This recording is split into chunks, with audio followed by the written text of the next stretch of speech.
They never asked, they just made the choice and expected me to fall in line, like always. My name is Dana Merrill. I'm 29, a senior financial analyst at a mid-sized firm that no one outside the industry really knows. I live in a quiet apartment in a quiet part of town. No drama, no chaos. Everything I have, I earned myself. My degree, my job, my savings, even the furniture in my dining room. No favors, no easy routes. But if you ask my relatives, they'd probably call me distant. Not because I've ever raised my voice or stormed out of a room, but because I stopped stepping in to fix what they broke. I've got an older sister, Lila. She's a couple of years ahead of me, but somehow always trailing behind.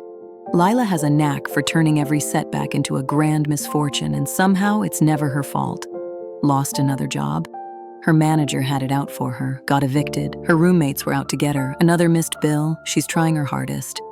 My parents, Janet and Russ, never question any of it. They adjust, reorganize, and when they can't sort things out themselves, they hand the problem off to me. You're stable, Dana. You've got it together. You can pitch in. That line followed me for most of my adult life. Help cover the insurance, help catch up on rent, help deal with another crisis, always help. And when I pushed back, on the rare occasions I refused, they acted like I was the one tearing the family apart. I figured out early that my worth wasn't tied to being cared for. It was tied to being relied on. But there's a limit to how much you can be leaned on before you start to bend. And I was just about at mine. Sunday dinner in our house always had a routine. Same casserole, same chairs, same layer of tension disguised as polite small talk.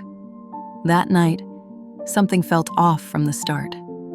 My mom met me at the door with a smile too perfect to be real.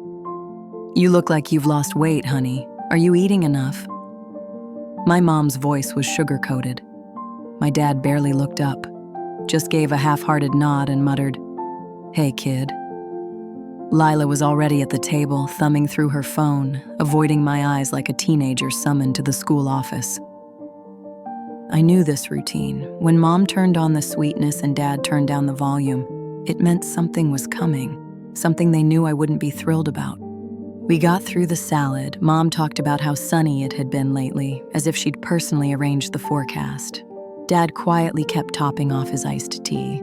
Lila nudged pieces of chicken around her plate like she was afraid they might jump back at her. Then Mom gently set down her fork, folded her hands on the table, and gave me that polished smile she used whenever she was about to ask for something uncomfortable, dressed up as reasonable. "Dana," she began, soft and slow. "We've been thinking. Lila's had a tough stretch lately and, well, she's going to be staying with you for a little while." Just like that. No invitation, no conversation, just a statement, as if it had already been decided. She said it like she was offering me dessert, like any response other than, "sure," would be rude. The whole room seemed to freeze just long enough for them to brace. They were waiting for me to object so they could label me difficult, or worse, uncaring. I glanced at Lila. She looked up for a split second, then looked right back down. My dad cleared his throat, preparing for what he assumed would be a fight. But I smiled, calmly. "Of course," I said, as though it were no trouble at all. "If it helps her get on track, I'm happy to do it." The silence that followed could have sliced glass. My mom blinked, clearly caught off guard. My dad let out a long breath like he'd been spared. Lila leaned back, smugness slowly blooming across her face. What none of them noticed was how still I went after that. How quiet. They assumed I'd given in again. What they didn't realize, what not one of them thought to ask, was that I hadn't lived in that apartment for nearly a month, and I had no plans to let Lila or anyone else move into a space that no longer existed. It wasn't like I woke up one morning and decided to start keeping things from my family. It happened slowly, over years of small letdowns, guilt-colored favors, and forgotten sacrifices. I came to understand that in my family, staying afloat always had conditions, and being the reliable one really just meant I was the easiest to lean on. When I was 22, Lila's car was repossessed. She called me in tears, said she couldn't get to her new job, insisted this one was finally going to stick. She just needed a little help to get going. My credit was spotless back then, so co-signing didn't seem like a big deal. 3 weeks later, she stopped going to that job and stopped making the payments. Want to guess whose credit score dropped at 24? Then there was the call from Mom. She was in tears. The mortgage was overdue, Dad had just lost his job, and Lila had moved back in. I transferred $2,000 the very next morning. That Christmas, no one mentioned it. Mom handed me a coffee mug that read, "Best daughter ever," and I had to hold back a laugh. At 26, Lila got a DUI, the first one we knew about anyway. Dad pulled me aside and asked if I could keep it quiet, said it would ruin the family's image. I covered the legal fees. Lila never thanked me. A year later, when she was pulled over again and I chose not to step in, Mom called me heartless. "You've never really known what it feels like to worry about someone you love," she said. "Lila's life has always been tougher than yours." That was the moment it clicked, not just a hunch, but a truth I couldn't unsee. They didn't see me as a person. I was a resource, a button they could press when something went wrong. I was the smiling face attached to a bank account. So I started to step back, politely at first. I began saying, "I'll think about it," instead of yes, changing the subject instead of offering to fix things. And they noticed. They didn't like the shift. One evening, I sat alone in my place. A quiet condo I'd purchased on my own, without any help from anyone.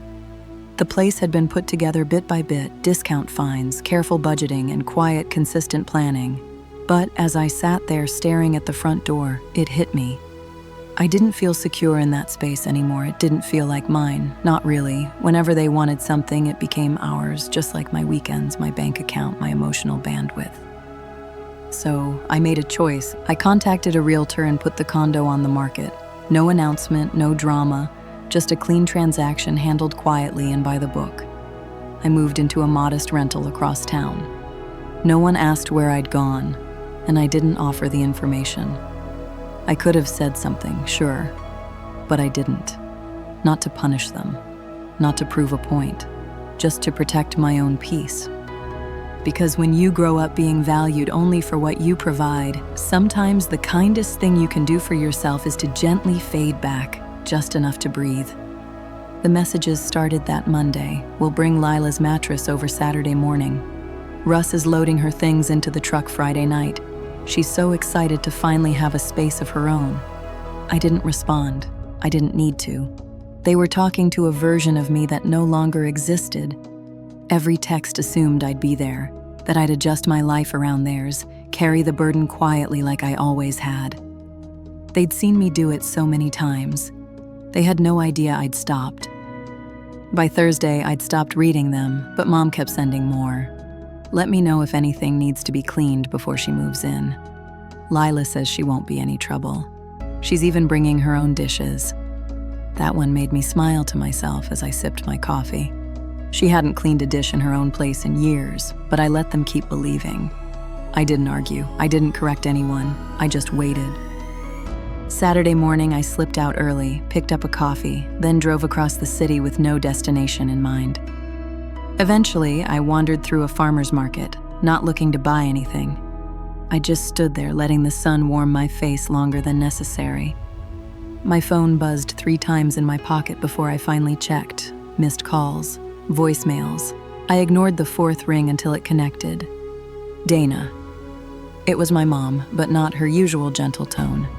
This one was brittle, tight and panicked. "What's going on?" she asked sharply. "There's someone here, some man. He says he lives in the unit, says you don't live here anymore." I didn't rush to respond.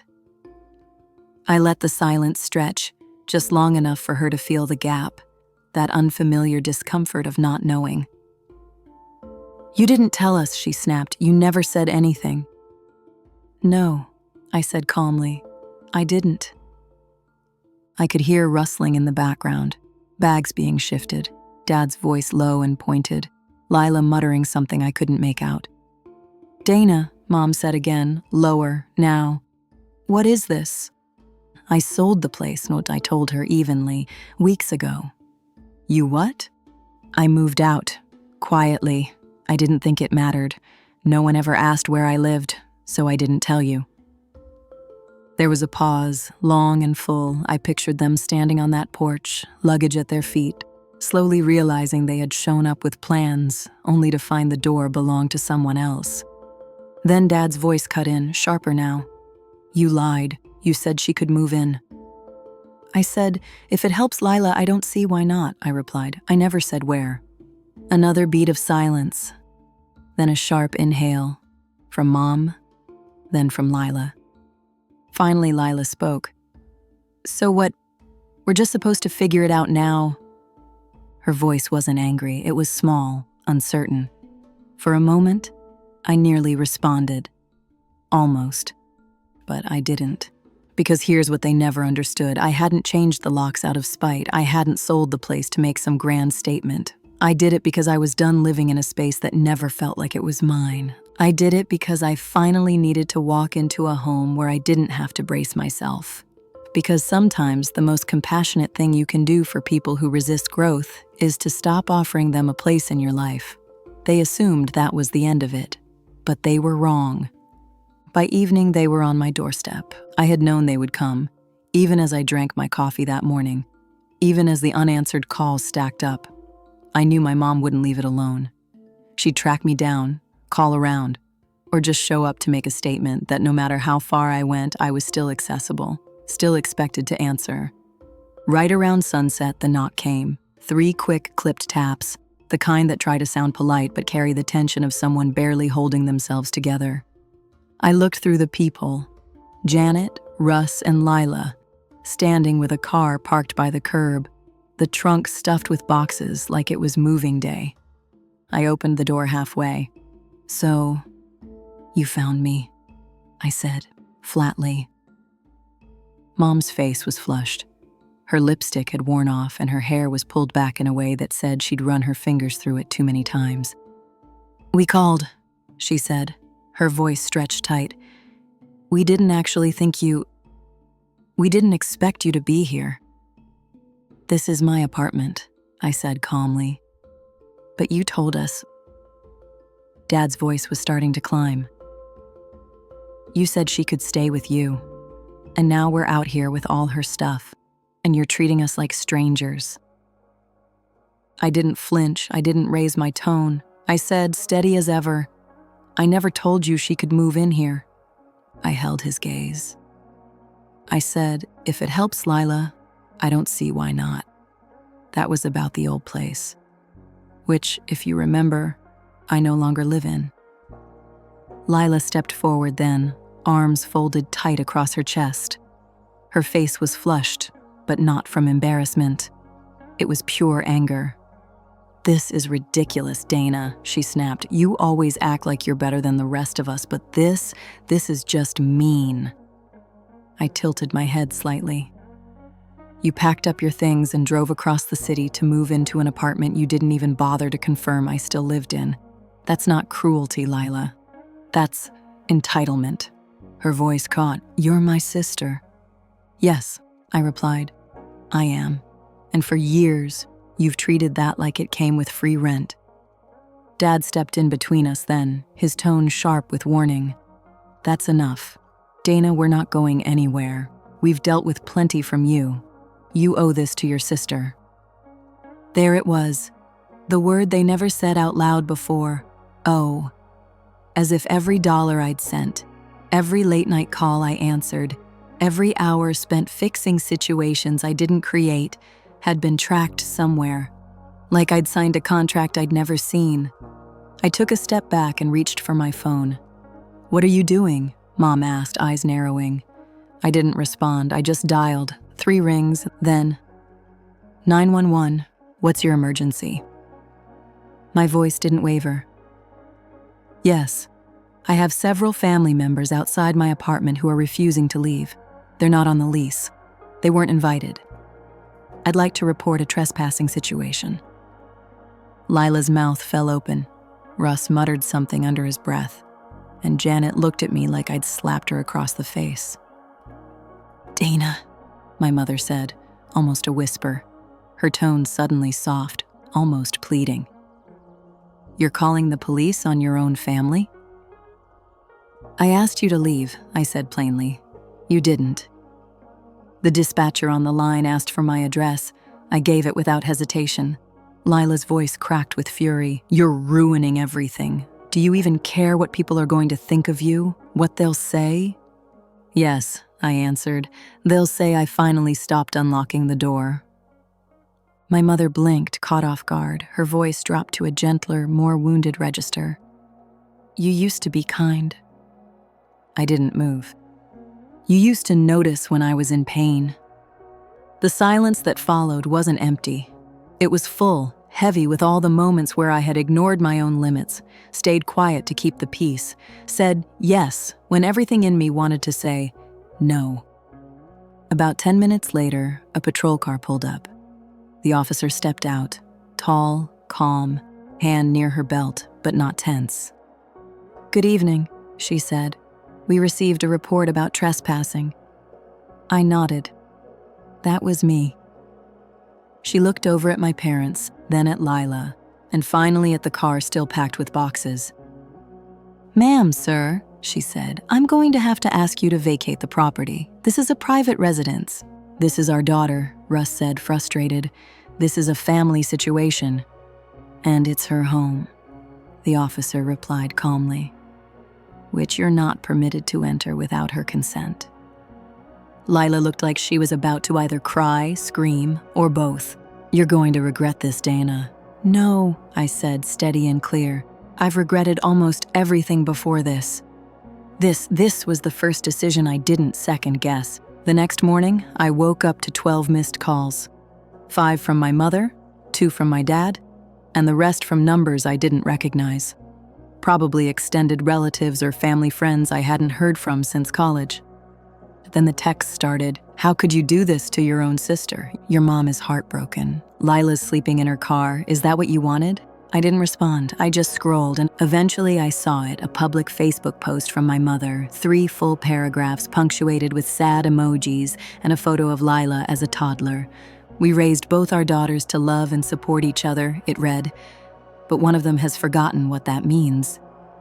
We're crushed that Dana, so accomplished, so blessed, would turn away from her own family during a difficult time. Lila didn't deserve this. None of us did. It had hundreds of likes, dozens of comments, people I hadn't seen since I was a kid chiming in, calling me selfish, ungrateful, cold. It wasn't new, just louder. I stared at the screen for a long while. Then, for the first time ever, I responded. A thread. No embellishment, no hashtags, just facts. First, a screenshot of the $2,000 wire I sent to help with their mortgage. Then, proof of my name on Lila's auto loan and the debt collectors that followed. Next, a photo of the legal bill I paid when she got that DUI. A clear, dated timeline of every one-time favor I'd agreed to since I was 22. The document confirming the sale of the condo. And finally, a message Lila had sent me 2 years ago, calling me a boring robot because I wouldn't let her crash at my place for just a few weeks. I ended it with a single sentence. I didn't walk away from my family. I just stopped signing up for emotional debt. Then I powered off my phone. Not because I was afraid of what would come next, but because I didn't need approval. I just needed stillness, and for the first time in a long time, I had it. That night, the apartment was calm. No noise from the hallway, no vibrating phone. Just the low hum of the refrigerator and the occasional creak of the old pipes shifting in the walls. I brewed a cup of chamomile tea. Not because I needed help sleeping. I didn't anymore. But because the act itself had become comforting. The warmth of the mug in both hands, the quiet swirl of steam rising like a gentle release. I hadn't asked for anything tonight. My phone lit up once. First my mom, then Lila. I didn't read the messages. I didn't need to. I already knew the sequence by heart. Disbelief, anger, guilt, then a softer kind of desperation. It always came in that order. I blocked both numbers, not to be cruel, not to make a statement, but because not every door deserves to stay open forever. I stepped out onto the balcony. The air was cool, not biting, just enough to remind me I was here, present. Below, the city moved on, cars passing, windows glowing. Someone walked their dog in a padded coat far too heavy for the season. A neighbor 2 floors down looked up and waved. When she saw me, I lifted my hand and waved back. It was nothing grand, just a small, genuine moment, more real than so many of the things I'd done out of duty. Back inside, I turned off the lights, one room at a time. Living room, kitchen, hallway. No framed photos on the walls, no memories I felt obligated to display. Just quiet. Just space that belonged to me. I didn't feel victorious, or bitter, or even wounded. I just felt finished. Finished with the performances, finished with the explanations, finished being the backup oxygen mask for people who never learned how to breathe without one. Somewhere out there, I'm sure they're rewriting the script again, turning me into the distant one, the ungrateful one, the antagonist in their version of the story. That's fine. I didn't do this to be loved. I did this to stop pretending I'd disappeared. They told it like I had, but now I've told it back.